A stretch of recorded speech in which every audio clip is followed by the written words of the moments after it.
नमस्कार, आप देख रहे हैं राजीव प्राइम्स। आपके साथ मैं हूं आराधना नामदेव। रुक करते हैं खबरों की ओर। आपको बता दें, राहुल गांधी की नागरिकता को लेकर विवाद खड़ा करने वाले वकील को अब कोर्ट से कड़ी सजा मिली है। लखनऊ हाईकोर्ट की बेंच ने एडवोकेट अशोक पांडे को अदालत का समय बर्बाद करने और सस्ती लोकप्रियता हासिल करने की नीयत से दायर याचिका के लिए 6 महीने की जेल की सजा सुनाई है। यह फैसला ऐसे याचिकाकर्ताओं के लिए चेतावनी भी है जो न्याय व्यवस्था का दुरुपयोग करते हैं। लखनऊ हाईकोर्ट की लखनऊ बेंच ने राहुल गांधी की नागरिकता पर सवाल उठाने वाले एडवोकेट अशोक पांडे के खिलाफ बड़ा फैसला सुनाया है।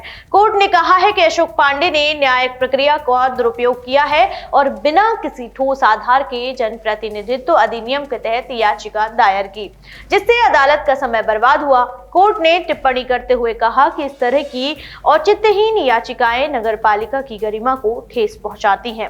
अशोक पांडे को भारतीय दंड संहिता की अवमानना धाराओं के तहत दोषी मानते हुए 6 महीने जेल की सजा सुनाई है। कोर्ट के इस सख्त रुख को न्याय प्रणाली की शुचिता बनाए रखने के लिए एक कदम के तौर पर देखा जा रहा है। तो रुक करेंगे अगली खबर की ओर, जहां दक्षिण भारत की सियासत में बड़ा उलटफेर हुआ है। जहां तमिलनाडु की मुख्य पार्टी AIADMK ने आज औपचारिक रूप से NDA में शामिल होने का ऐलान किया है। भाजपा और AIADMK ने फिर से एक होने से लोकसभा चुनावों से पहले दक्षिण भारत में गठबंधन की राजनीति ने एक नया मोड़ लिया है। आपको बता दें, जहां तमिलनाडु की राजनीति में आज एक बड़ा घटनाक्रम हुआ है, वहीं AIADMK और भारतीय जनता पार्टी के बीच टूटे गठबंधन की फिर से बहाली हो गई है। दोनों दलों ने साझा प्रेस वार्ता में यह ऐलान किया है कि AIADMK और दोबारा NDA का हिस्सा होगी।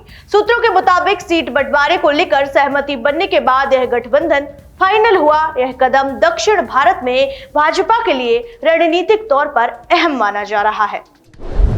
तो चलिए चलते हैं अगली खबर की ओर। आपको बता दें, जहां मुख्यमंत्री डॉक्टर मोहन यादव 12 अप्रैल को इंदौर दौरे पर रहेंगे। वे आशापुरा में गौशाला के भूमि पूजन में शामिल होंगे और फिर पितृ पर्वत में स्थानीय कार्यक्रम का हिस्सा बनेंगे। यह दौरा धार्मिक और सामाजिक दोनों पहलुओं से महत्वपूर्ण माना जा रहा है। जहां मुख्यमंत्री डॉक्टर मोहन यादव 12 अप्रैल को सुबह 11:30 बजे हेलीकॉप्टर से इंदौर जिले के महू स्थित आशापुरा पहुंचेंगे। यहाँ भी गौशाला निर्माण कार्य के भूमि पूजन कार्यक्रम में शामिल होंगे। तो वही कार्यक्रम के बाद दोपहर 1 बजे वे इंदौर एयरपोर्ट पहुंचेंगे और वहां से पितृ पर्वत में एक स्थानीय आयोजन में भाग लेंगे। आपको बता दें, वही मुख्यमंत्री दोपहर 3 बजे दिल्ली के लिए प्रस्थान करेंगे। उनके इस दौरे को धार्मिक और क्षेत्रीय विकास के लिए सरकार की प्राथमिकताओं से जोड़ा जा रहा है।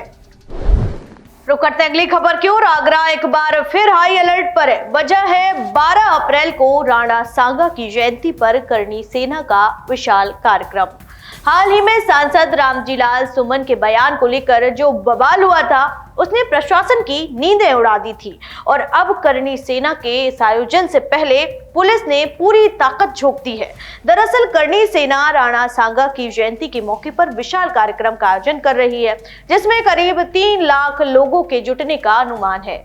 करणी सेना ने इस आयोजन को एक डंडा नाम दिया है, जहां अनुशासन और एकता का प्रदर्शन होगा। कार्यक्रम के मंच पर सिर्फ राणा सांगा की प्रतिमा होगी और करणी योद्धाओं को सम्मानित किया जाएगा। समाजवादी सांसद रामजीलाल सुमन के बयान को लेकर भड़की हिंसा के बाद पुलिस इस बार पूरी सतर्कता के साथ मैदान में है। 1000 नई लाठियां, 1200 हेलमेट और बाकायदा दंगा रिहर्सल के साथ सुरक्षा व्यवस्था को पुख्ता किया गया है।